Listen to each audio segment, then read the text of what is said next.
Salam keberlanjutan. Sahabat Amerta, pada sesi kali ini kita akan membahas kembali masih soal CSR, tapi secara khusus kita akan dalami bagaimana kita mengantisipasi jebakan-jebakan pelaksanaan CSR yang membuat program CSR kita tidak efektif. Jebakan-jebakan dalam implementasi CSR dapat berdampak besar pada perusahaan, seperti konflik antar perusahaan dengan masyarakat ataupun perusahaan dengan pemerintah, ketergantungan penerima manfaat, dan gangguan pada operasi perusahaan. Maka kita memerlukan langkah-langkah yang tepat untuk mengantisipasinya. 3 langkah awal yang perlu dilakukan oleh manajemen perusahaan sebelum mengembangkan program CSR adalah: yang pertama, kita harus kenali model bisnis perusahaan dan mengidentifikasi serta memetakan proses bisnis yang rentan karena terkait dengan pihak luar.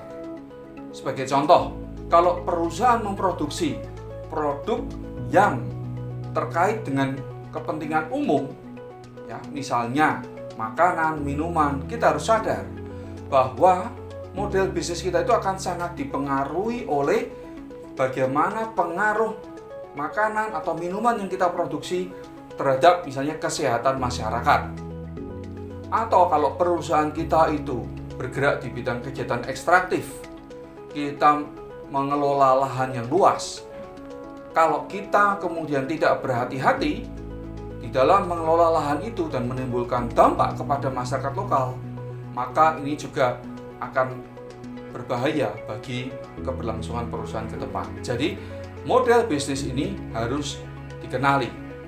Yang kedua adalah terkait dengan itu, kita harus memahami konteks di mana perusahaan bekerja, termasuk di dalamnya kondisi lingkungan, sosial, ekonomi, dan politiknya. Yang berikutnya adalah kita perlu juga mengidentifikasi personil yang berminat, berkomitmen, dan bersedia untuk terus belajar serta berelasi dengan berbagai pihak yang terkait.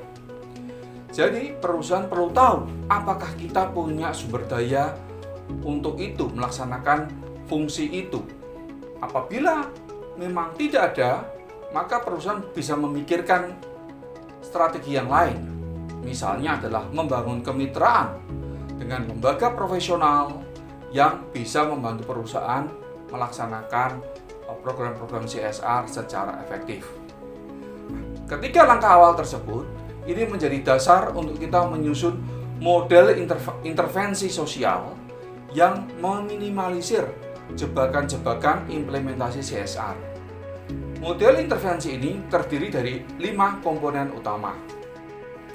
Yang pertama, pemetaan sosial yang dilaksanakan secara reguler.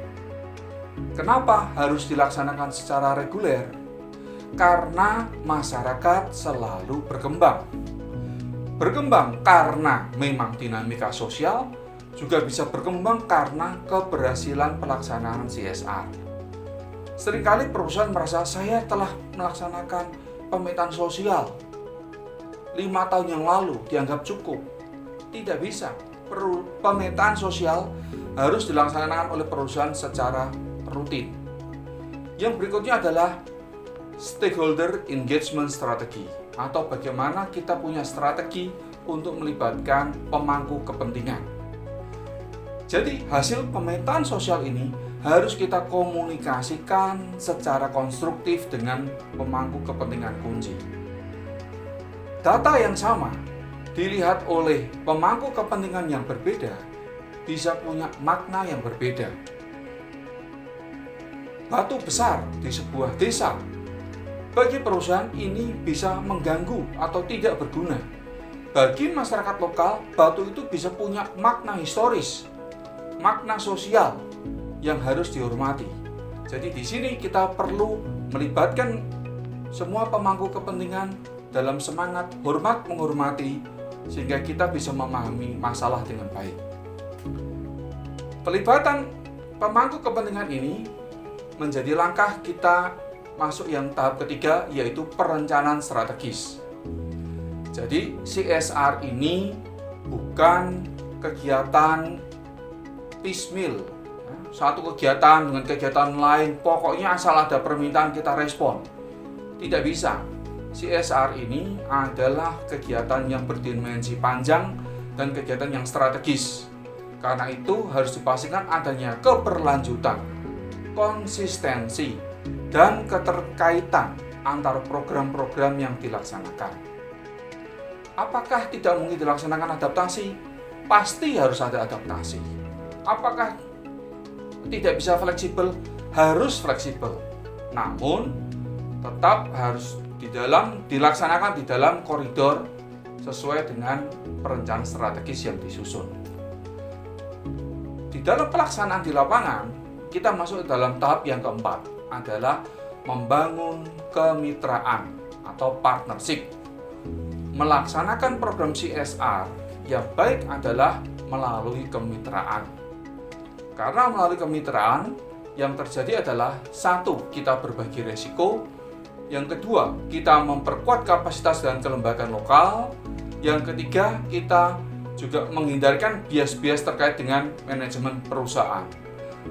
Yang dimaksud dengan kemitraan bisa saja dilaksanakan melalui perusahaan bermitra dengan pemerintah, perusahaan bermitra dengan masyarakat lokal bila sudah mampu, atau perusahaan membangun kemitraan dengan lembaga-lembaga profesional. Kemitraan ini sebaiknya kemitraan yang strategis, bukan kemitraan by project. Karena dengan kemitraan yang strategis ini terjadi proses mengembangkan kapasitas dan kompetensi dari masyarakat lokal. Yang terakhir yang perlu dilaksanakan adalah melaksanakan manajemen review atau sering disebut supervisi, monitoring, atau evaluasi.